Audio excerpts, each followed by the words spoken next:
como el maestro, enseñando deja asombrados a los que le escuchan, pero aún más cuando realiza el milagro de la expulsión de un demonio y el hombre queda liberado. De pie para escuchar la buena noticia.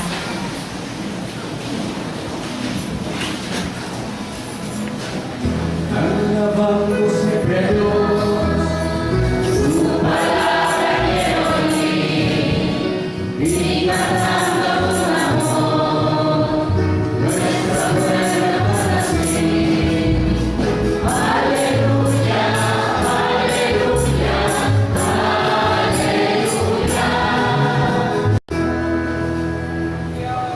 El Señor esté con ustedes. Y con su espíritu. Lectura del Santo Evangelio según San Marcos. Gloria a ti, Señor.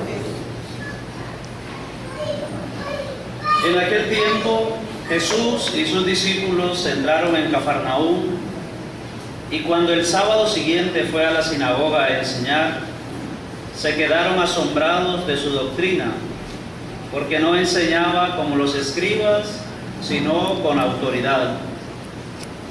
Estaba precisamente en la sinagoga un hombre que tenía un espíritu inmundo y se puso a gritar: ¿qué quieres de nosotros, Jesús Nazareno? ¿Has venido a acabar con nosotros? Sé quién eres, el Santo de Dios. Jesús lo increpó: cállate y sal de él. El espíritu inmundo lo retorció y dando un grito muy fuerte salió. Todos se preguntaron estupefactos: ¿qué es esto? Este enseñar con autoridad es nuevo. Hasta a los espíritus inmundos les manda y le obedecen. Su fama se extendió enseguida por todas partes, alcanzando la comarca entera de Galilea. Palabra del Señor. Gloria a ti, Señor Jesús.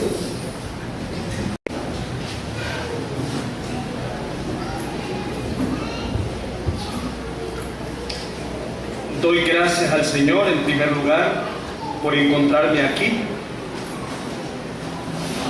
porque ya saben ustedes que no se mueve una hoja si no es porque el Señor quiere. Gracias también al querido Padre Natael, pastor de esta comunidad, y la compañía también del Padre Noé, que es hijo de esta comunidad parroquial. Estaba platicando con el Padre Luis el jueves, de esas pláticas espontáneas. Él llegó a la Guadalupe a una reunión y nos pusimos a platicar sobre que estaban ya ustedes en las fiestas en honor a Nuestra Señora de Suyapa. Y vino un poquito a recordar la historia de la comunidad parroquial y le comentaba que Monseñor Ángel había venido aquí a las 10 de la mañana el domingo 1 de febrero de 1998 a declarar que la vicaría Nuestra Señora de Suyapa, de la López Arellano, a partir de ese momento era la parroquia Nuestra Señora de Suyapa. Entonces fue un domingo 1 de febrero a las 10 de la mañana. Hoy es domingo 1 de febrero. Estamos celebrando 17 años de ser parroquia. Un aplauso para ustedes.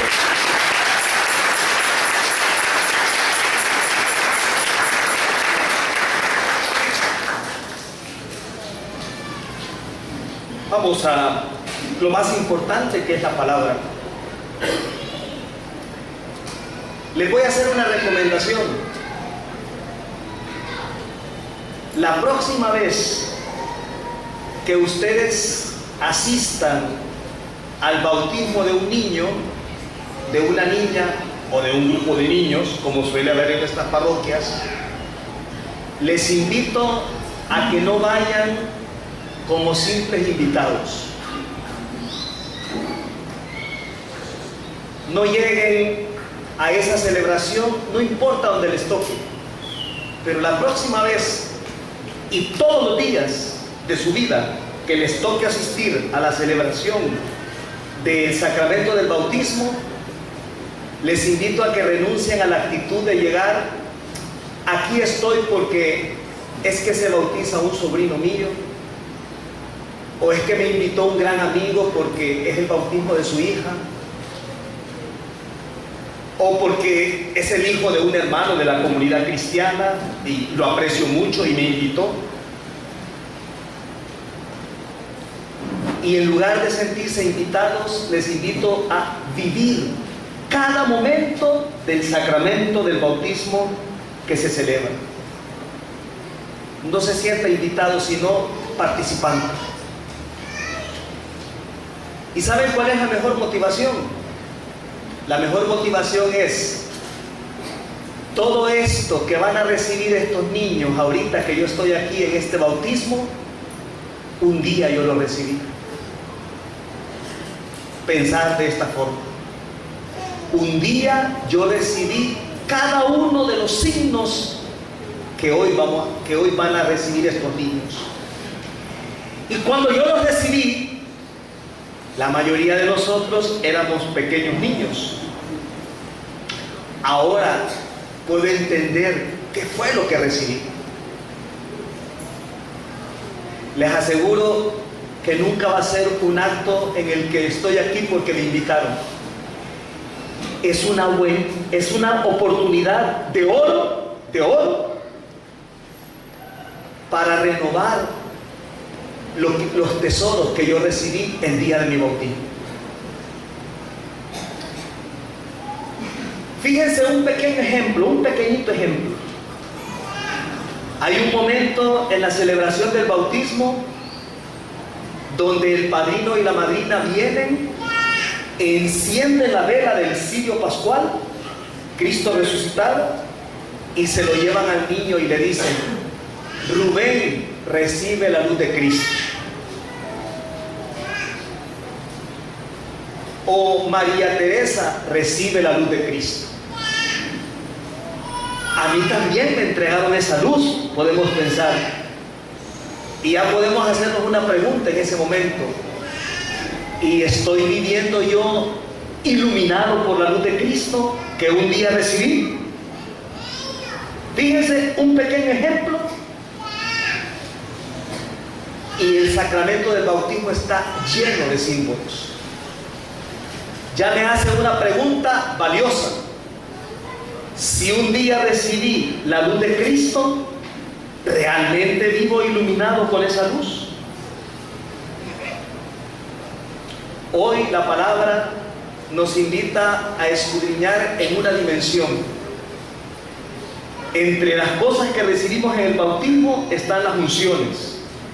Y en una unción se nos declara que hemos de vivir la dimensión de ser profetas, sacerdotes y reyes, independientemente de la vocación a la que después el Señor nos llame. Todos estamos invitados a vivir la dimensión profética, ser profetas, anunciar a Jesús. La dimensión sacerdotal, porque nosotros ya no somos del Antiguo Testamento, que había que ofrecer un cabrito. Nosotros somos del Nuevo Testamento. Lo que se quiere es que nosotros nos ofrezcamos. Por eso quedó atrás los cabritos. Ahora en el Nuevo Testamento somos nosotros los que tenemos que ofrecernos. Y tercero, la dimensión de que todos nosotros, por el bautismo, estamos invitados a participar del reino de Dios. Pero vamos a concentrarnos en la dimensión profética. La primera lectura de hoy del libro del Deuteronomio es una preciosa página que anuncia al que va a ser el profeta más grande que Dios haya enviado, su propio Hijo. Y muchos pasajes del Antiguo Testamento ya anunciaban que Jesús iba a venir. Uno de ellos es la primera lectura de hoy.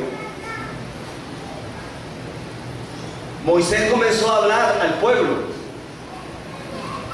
les vendrá un profeta. Y qué bonito, porque en la primera lectura, en la segunda parte, Dios confirma lo que Moisés ha dicho.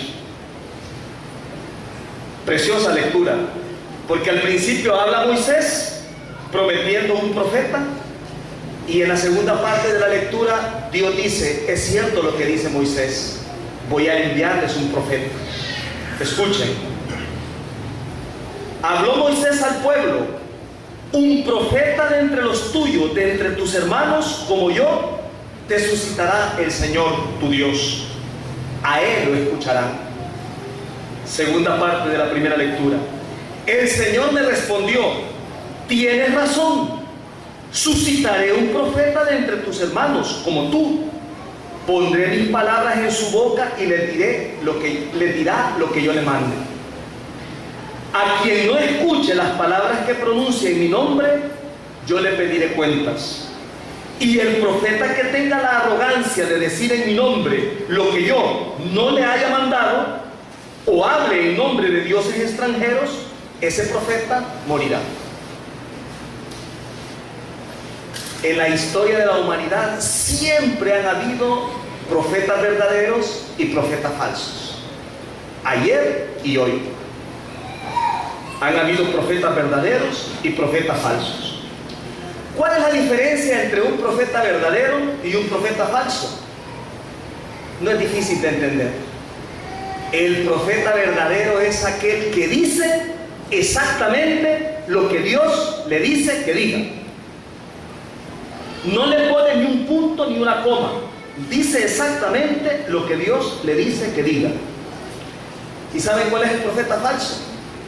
El profeta falso dice lo que él quiere y dice que es en nombre de Dios.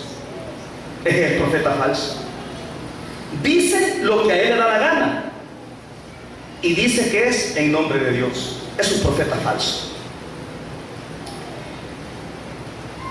El Evangelio según San Marcos, que acabamos de escuchar, reafirma que ese gran profeta, que el profeta que se promete es Jesús de Nazaret. Y dice que Jesús llegó a la sinagoga y comenzó a enseñar, y la gente estaba impactada de su enseñanza. ¿Saben ustedes que el templo en los tiempos de Jesús era la sinagoga? La gente no decía, vamos a la iglesia, como decimos nosotros. En los tiempos de Jesús la gente decía, vamos a la sinagoga. Jesús era un ferviente de su fe. No faltaba los sábados en la sinagoga, que era el día del Señor. Y ocurrió que encontraron allí, el Señor Jesús encontró a una persona que tenía un espíritu inmundo y lo liberó de él. Pero lo importante del Evangelio de hoy no es este hecho, porque esto ocurrió otras veces. Lo importante del Evangelio de hoy es una frase. Una frase. Jesús hablaba con autoridad. Ese es el centro del Evangelio de hoy. Que Jesús hablaba con autoridad. Pero hay un problema. Nosotros somos latinos. Y casi nosotros siempre cuando hablamos de autoridad pensamos en que alguien nos impone algo y a la fuerza, ¿no? Ese es el concepto que tenemos de autoridad. Bueno, la autoridad de Jesús no tiene que ver ni con la fuerza ni con la imposición. Jesús no andaba con 4 policías imponiendo las cosas. La autoridad de Jesús derivaba en que sus palabras y su vida eran una sola cosa. De ahí viene el respeto por Jesús. Sus palabras y su vida eran una sola cosa. Y por eso se había ganado el respeto de todos, porque era auténtico. Su palabra y su vida eran una sola cosa. Para que Jesús sea fiel a la voluntad de Dios, tuvo que tener una relación muy estrecha con el Padre. Ustedes y yo hemos escuchado muchas veces que dicen que Jesús se retiraba a orar y se fue al monte a orar. Y dejó a los discípulos y se fue a orar. Y dejó a la muchedumbre y se fue a un lugar apartado. Jesús estaba en una relación permanente, profunda, íntima con su Padre. Por eso Jesús fue fiel, porque estaba en sintonía con su Padre. Nosotros estamos invitados a ejercer nuestra dimensión profética bautismal en la misma forma de Jesús, unidos al Padre para poder anunciarle, más allá, repito, de la vocación a la que hayamos sido llamados. Ojalá escuchen hoy la voz del Señor, no endurezcan el corazón, dice el salmo que acabamos de escuchar. Nadie va a hacer la voluntad de Dios si vive desconectado de Él. Fíjense que los ejemplos de la vida diaria nos sirven, ¿no? Nos sirven mucho. Un empleado que no escucha bien las instrucciones que le da su patrón en la mañana, en la tarde va a tener un desastre. Así de sencillo. Un ejemplo que ustedes y yo entendemos perfectamente. Un empleado, repito, que no escucha bien en la mañana las instrucciones que le da su patrón, en la tarde va a tener un desastre. Todo lo contrario, un empleado que escucha atentamente las instrucciones de su patrón en la mañana y hasta le hace preguntas. Entonces usted quiere que se haga de esta forma y de esta, y esta cosa cómo va, y esto cómo lo hago. Sin duda este empleado al final del día va a tener una buena obra, no hay duda. Al final del día va a tener una buena obra porque escuchó atentamente la voz de su patrón. Escuchar la voz de Dios, no endurezcamos el corazón. Quiere decir que la palabra de Dios la tengo que escuchar toda, no solamente la que me gusta. ¿Se han fijado ustedes que nos gusta recordar mucho la palabra de Dios, pero la que nos conviene? ¿Cierto? ¿Verdad? Me encanta la palabra de Dios, pero en la que me conviene, ¿verdad? La que no me conviene, más bien quisiera arrancarla de mi Biblia, ¿verdad? Eso se llama ser cristiano de cafetería. Cuando usted llega a una cafetería, le entregan el menú y usted dice: quiero esto, me sirve esto y esto más. Bueno, nuestra fe no puede ser fe de cafetería. Yo tengo que aceptar la palabra de Dios en lo que me gusta, pero también en lo que me interroga. Incluso a veces la palabra de Dios nos hace sufrir. ¿Y saben por qué nos hace sufrir? Porque nos hace encontrarnos con nuestras debilidades y nuestras miserias. Y todos llevamos debilidades y miserias. Y la palabra de Dios en muchas ocasiones nos hace sufrir. Pero qué bueno cuando la palabra de Dios nos hace sufrir, porque lo peor es cuando yo saco la palabra de Dios que me interroga. Entonces no estoy escuchando bien la voz del Señor, porque las instrucciones del patrón se escuchan todas, no lo que yo quiero escuchar. Ojalá escuchen hoy la voz del Señor, no endurezcan su corazón. Y finalmente el apóstol San Pablo, escribiendo su carta a los Corintios, nos habla de una vocación especial en la que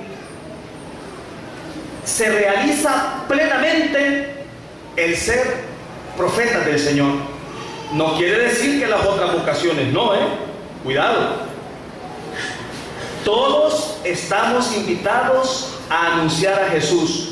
No importa si a usted el Señor lo llamó para casarse y usted es un padre de familia hoy, una madre de familia, o es un religioso, una religiosa o sacerdotes. No importa la vocación, a todos nos toca anunciar a Jesús. Pero el apóstol San Pablo hoy hace una referencia a unas personas que plenamente van a vivir esto. Y es interesante porque fíjense que mañana en todo el mundo, la iglesia va a celebrar el Día de la Vida Consagrada. Entonces no es casualidad que la iglesia haya puesto esta lectura de hoy. Y se refiere a estas personas que vivirán plenamente al servicio de la misión profética. Hermanos, quiero que se ahorren preocupaciones. El soltero se preocupa de los asuntos del Señor, buscando contentar al Señor. En cambio, el casado se preocupa de los asuntos del mundo, buscando contentar a su mujer, y anda dividido. Pero no dice que anda dividido de manera negativa, no, que tiene que atender las dos cosas, ¿verdad? No es negativo. Y continúa: lo mismo la mujer sin marido y la soltera se preocupan de los asuntos del Señor, consagrándose a ellos en cuerpo y alma. En cambio, la casada se preocupa de los asuntos del mundo, buscando contentar a su marido. Les digo todo esto para su bien, no para ponerles una trampa, sino para inducirles a una cosa noble y al trato con el Señor sin preocupaciones. Pidamos al Señor entonces, queridísimos hermanos y hermanas, que con esta preciosa palabra que hoy nos regala, cada uno de nosotros pues hemos asumido que un día fuimos bautizados. Bautizados, entre otras cosas, para ser profetas.